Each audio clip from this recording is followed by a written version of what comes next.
तो नए साल का जश्न और उसके साथ आने वाले जाम। लेकिन दैनिक भास्कर का एक बड़ा ही दिलचस्प लेख है जो हमें इसी जश्न के बीच एक पल रुककर सोचने पर मजबूर करता है। और सवाल ये पूछता है कि जब हम पीते हैं तो हमारा शरीर वो आखिर महसूस क्या करता है। ये सवाल जितना सीधा है ना, उतना ही गहरा भी है। हम लोग अक्सर जश्न के मजे के बारे में ही सोचते हैं, लेकिन ये लेख एक अलग ही आईना दिखाता है।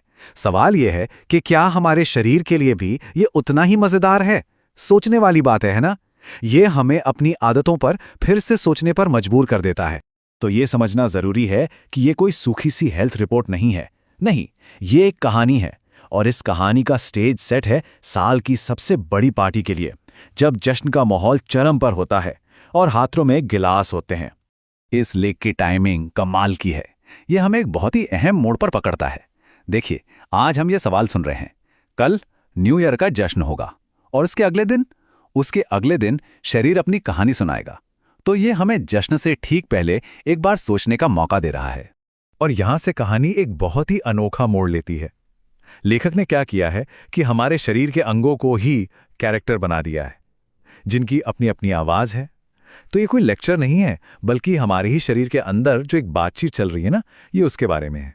तो सबसे पहले आवाज आती है ब्रेन की, दिमाग की। हाँ, वही हिस्सा जो सारे फैसले लेता है, जो खुशी महसूस करता है। लेख बताता है कि कैसे शराब उसे कुछ देर के लिए हल्का महसूस कराती है, लेकिन असलियत में क्या हो रहा है? असलियत में उसके न्यूरॉन्स के बीच का कनेक्शन धीमा पड़ जाता है, और इससे हमारी सोचने समझने की शक्ति पर सीधा असर पड़ता है। फिर कहानी आगे बढ़ती है और दिल तक पहुंचती है। हमारे शरीर का इंजन, दिल की भी अपनी कहानी है। वो बताता है कि शराब की वजह से उसे कितनी ज्यादा मेहनत करनी पड़ती है। धड़कन अनियमित हो सकती है, ब्लड प्रेशर बढ़ सकता है। मतलब जश्न की एक रात उसके लिए एक तनाव भरी रात बन जाती है। और अब बारी आती है लिवर की, शायद इस कहानी का सबसे मेहनती कैरेक्टर। लिवर की कहानी सच कहूं तो थोड़ी दर्द भरी है। उसे शराब के हर एक घूंट को एक जहर की तरह साफ करना पड़ता है, और इस पूरी प्रोसेस में उसके खुद के सेल्स को नुकसान पहुंचता है। और आखिर में आती हैं किडनीज। वो भी अपनी बात रखती हैं। वो बताती हैं कि कैसे शराब शरीर में पानी की कमी कर देती है, यानी डिहाइड्रेट कर देती है। इससे उन पर फिल्टर करने का प्रेशर कितना बढ़ जाता है। ये बेचारी खामोशी से हमारे शरीर का बैलेंस बनाए रखने के लिए ओवरटाइम काम करती रहती हैं।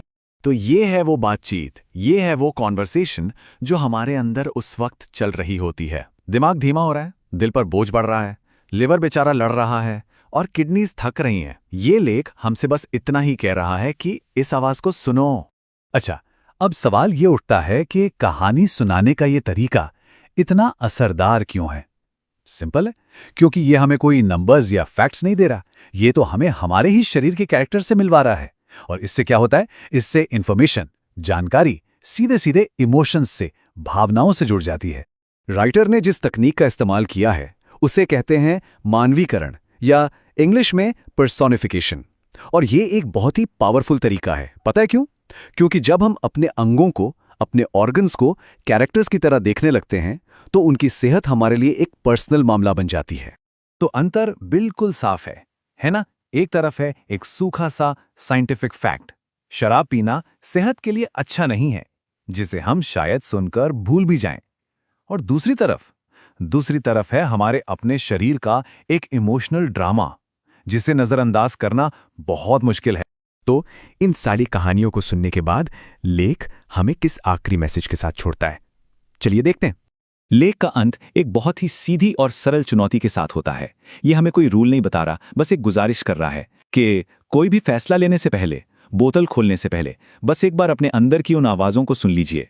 तो आखिर में ये कहानी हमें इसी सवाल पर छोड़ जाती है कि अगली बार जब जश्न का जाम हाथ में होगा, तो असली फैसला कौन करेगा? बाहर का शोर शराबा, या फिर अंदर की वो खामोश लेकिन सच्ची आवाज़ें?